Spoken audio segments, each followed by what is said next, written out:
Options हैं हमारे पास, उनके बारे में हम समझेंगे। तो सबसे पहली ऑप्शन इसके अंदर आ जाती है ओ स्नैप्स की। ये ओ स्नैप से आप यहाँ से ऑन ऑफ कर सकते हो, या फिर F3 के बटन से आप इसको ऑन ऑफ कर सकते हो। ये F3 है, इससे ऑन ऑफ होता है। ठीक है, अलग अलग तरह के ओ स्नैप्स हमें प्रोवाइडेड हैं।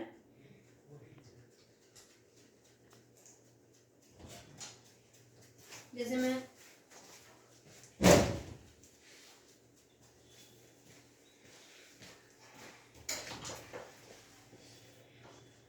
जिन पे भी टिक लग, निशांत जयप्रकाश को भी नीचे क्लास के लिए भेज दो, जल्दी भेज दो। ये ओ स्नैप्स हमें दिए गए हैं। ओ स्नैप्स की फुल फॉर्म होती है ऑब्जेक्ट स्नैपिंग टूल्स। ये वो टूल्स होते हैं जिनकी हेल्प से आप ऑटोकैड के अंदर बिल्कुल एक्यूरेटली काम कर सकते हैं। अगर आप ऑटोकैड में बिल्कुल एक्यूरेटली काम करना चाहते हो तो आपको ओ स्नैप्स की ज़रूरत पड़ेगी ही पड़ेगी। बिना ओ स्नैप्स के आप एक्यूरेटली काम नहीं कर सकते। अलग अलग तरह के ओ स्नैप्स हमें दिए गए हैं। तो सबसे पहली ऑप्शन है इसके अंदर एंड पॉइंट की। जब तक आप कोई कमांड नहीं सेलेक्ट करते ना, तब तक ये आपको कोई भी ओ स्नैप नहीं शो करता। अच्छा जयप्रकाश, तो जब तक आप कोई भी कमांड नहीं लेते ना, आपको ये कोई भी ओ स्नैप नहीं शो करता। अब जैसे कि मैंने यहाँ से एंड पॉइंट लिया, हर लाइन के 2 एंड पॉइंट्स होते हैं। मुझे किसी भी एंड पॉइंट पे जाकर एक ऑब्जेक्ट बनाना था। मैंने क्या किया, कमांड लिया और इसके close latte he and point दिखा रहा है। अभी मैं इससे कुछ गैप पे हूँ, बट फिर भी जैसे मैं क्लिक करूंगी ना, ये ऑटोमेटिकली वहां पे स्नैप कर जाएगा और फिर आप एक रेडियस दे दो तो एक ऑब्जेक्ट क्रिएट हो जाता है। ऐसी हर एक लाइन का एक मिड पॉइंट भी होता है। अगेन मैंने क्या किया, कमांड लिया और इसके क्लोज लाते ही देखो मिड पॉइंट दिखा रहा है।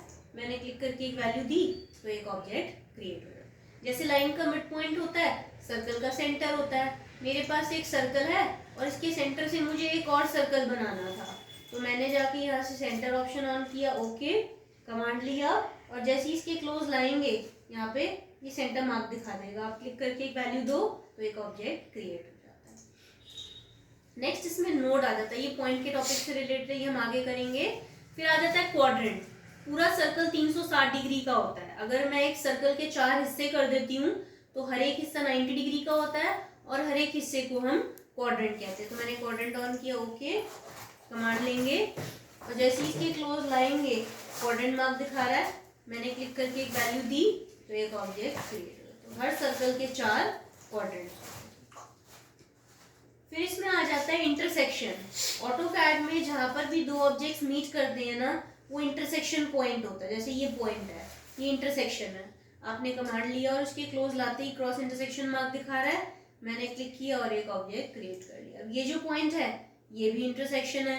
आपने कमांड लिया और इसके क्लोज लाते ही इंटरसेक्शन मार्क दिखाएगा। आप क्लिक करके एक वैल्यू दे दो तो एक ऑब्जेक्ट क्रिएट हो जाता है। नेक्स्ट इसमें आ जाता है एक्सटेंशन। एक्सटेंशन इंपॉर्टेंट है, आप ध्यान से समझना। फिलहाल मैंने एक्सटेंशन ऑफ कर दिया। मुझे ये बोला जाए कि आपने इस पॉइंट से 3 की दूरी पे एक लाइन बनानी है। हम क्या करेंगे, कमांड लेंगे लाइन, ऑर्थो ऑन किया, यहाँ क्लिक किया, यहाँ से 3 की दूरी दी और एक लाइन क्रिएट कर ली। लेकिन यहाँ पे तो लाइन ओवरराइट हो गई, एक के ऊपर एक लाइन आ गई। इसको अवॉइड करने के लिए हम यूज करेंगे एक्सटेंशन का। तो मैंने ओ स्नैप में से जाकर एक्सटेंशन ऑप्शन ऑन किया, ओके, कमांड लिया लाइन। यहाँ 1 सेकंड के लिए कर्सर को रखेंगे, क्लिक नहीं करना, सिर्फ प्लेस करना है। और आगे की तरफ ले जाने पे एक्सटेंशन डॉटेड लाइन दिखा रहा है, इधर इधर ऊपर और नीचे। आप जिस भी डायरेक्शन में जाना चाहते हो आप एक वैल्यू टाइप करके एंटर करो तो एक ऑब्जेक्ट क्रिएट। अब देखो लाइन ओवरराइट नहीं हुई, एक के ऊपर एक लाइन नहीं आई। ऐसे यहाँ से 2 की दूरी पे मुझे एक सर्कल बनाना था, तो मैंने क्या किया, कमांड ले लिया सर्कल, यहाँ रखा, एक्सटेंशन दिखा रहा है कितनी दूरी, 2 की दूरी, एक पॉइंट मिल गया और फिर मैंने एक रेडियस दे दिया। तो एक्सटेंशन की हेल्प से आप एक पर्टिकुलर पॉइंट के रिस्पेक्ट में एक दूरी दे सकते हैं। नेक्स्ट इसमें आ जाता है इंसर्शन। अगेन इंसर्शन जो है वो भी टेक्स्ट के टॉपिक से रिलेटेड है, ये भी हम आगे करेंगे। फिर आ जाता है परपेंडिकुलर। परपेंडिकुलर का मतलब होता है 90 डिग्रीज। फिलहाल परपेंडिकुलर ऑफ है और मैंने यहाँ से ऑर्थो भी ऑफ कर दिया। कमांड लिया लाइन, यहाँ रखा, एक्सटेंशन से दूरी दिखा रहा है। अब मुझे एक लाइन बनानी है इसके परपेंडिकुलर। अगर मैं इधर लेके जाती तो एंड दिखा रहा है, इधर मिड दिखा रहा है। क्लिक करूंगी या तो ये यहाँ स्नैप कर जाएगा या फिर ये यहाँ स्नैप कर जाएगा, लेकिन मुझे तो एक स्ट्रेट लाइन बनानी है। तो ऐसे में हम यहाँ से परपेंडिकुलर ऑप्शन ऑन करके ओके करते हैं और जैसे ही इसके क्लोज लाते हैं परपेंडिकुलर मार्क दिखा रहा है, मैंने क्लिक किया और एंटर किया तो ये लाइन इसके परपेंडिकुलर में है।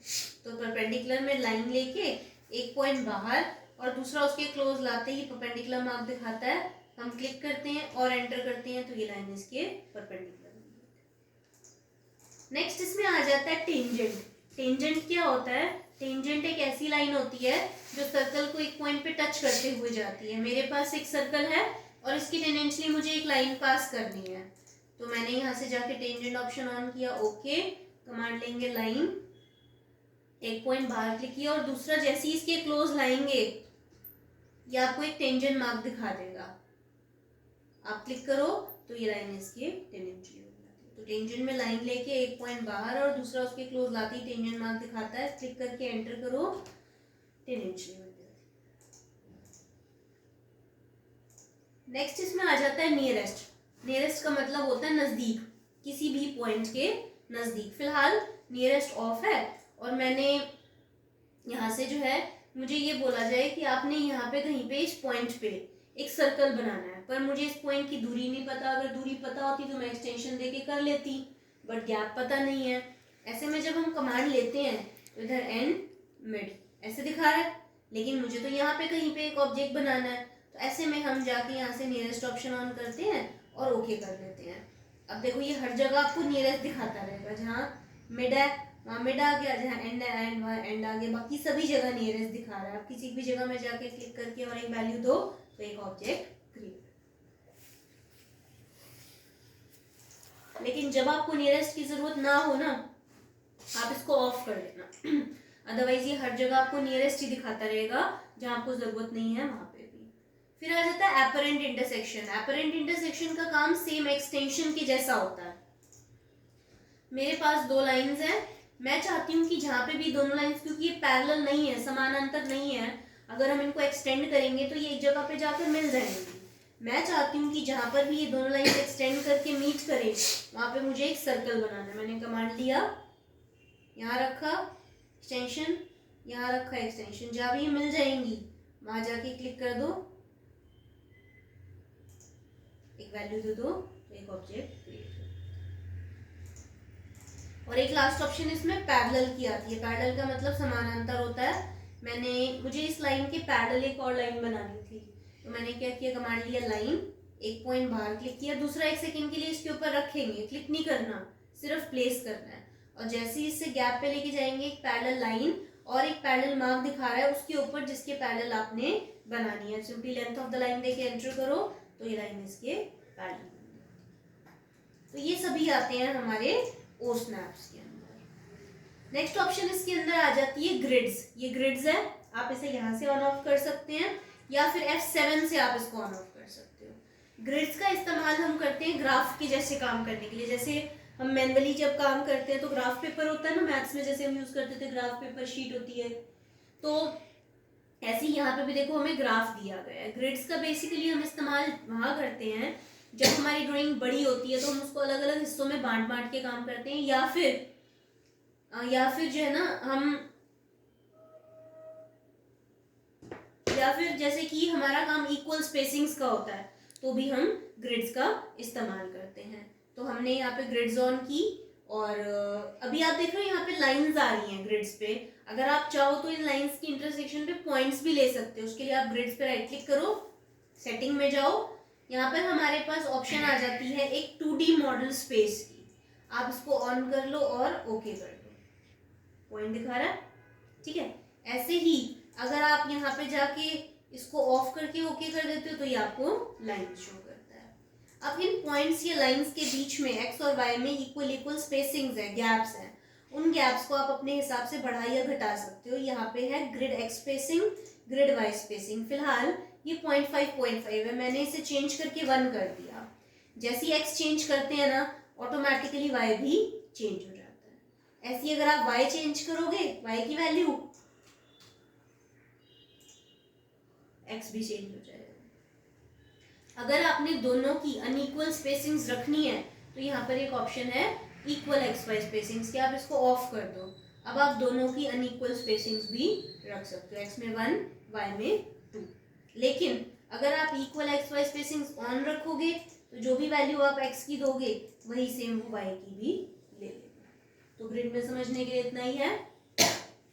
अब हमने ग्रिड्स तो ऑन कर ली, हम चाहते हैं कि हम एक एक ग्रिड के ऊपर एक्यूरेटली स्नैप कर करके काम करें। तो उसके लिए हम क्या करेंगे, हमने यहाँ से ऑर्थो ऑन किया, कमांड लिया लाइन, और कोशिश करी कि हम ग्रिड्स पे काम कर पाए। लेकिन आप देख रहे हैं कि यहाँ तो ग्रिड से गैप रह रहा है, एक्यूरेटली ग्रिड्स पे नहीं आ पा रही, कहीं अंदाजे से आ भी गई तो हमें अंदाजे से तो काम करना नहीं, हमें तो बिल्कुल एक्यूरेट काम चाहिए। तो उसके लिए हम इस्तेमाल करते हैं स्नैप। ये स्नैप है, आप यहाँ से ऑन ऑफ कर लो या फिर F9 से आप इसको ऑन ऑफ करते हो।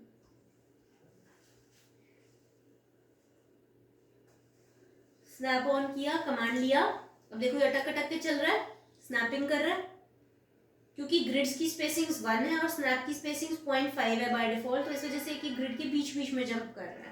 मैं यहाँ से स्नैप की सेटिंग्स को भी 1 कर देती हूँ। इसमें भी वही है कि एक्सचेंज करते वाई भी चेंज हो जाता है। अब आप आसानी से एक्यूरेटली ग्रिड्स के ऊपर काम कर पाएंगे। तो ये दोनों चीज़ें आपस में रिलेटेड है। कभी भी अगर आप ग्रिड्स ऑन करते हैं तो आपको स्नैप ऑन करना ही पड़ेगा, बिना स्नैप के आप एक्यूरेटली ग्रिड्स पे काम नहीं करते। तो ये सारी ऑप्शंस आती है हमारी ग्रिड्स में कि किस तरीके से हम अपने काम के अंदर ग्रिड्स का इस्तेमाल कर सकते हैं। तो इसको आप ट्राई करके देखो ग्रिड्स को, फिर नेक्स्ट क्लास में बाकी की जो आगे की ऑप्शंस हैं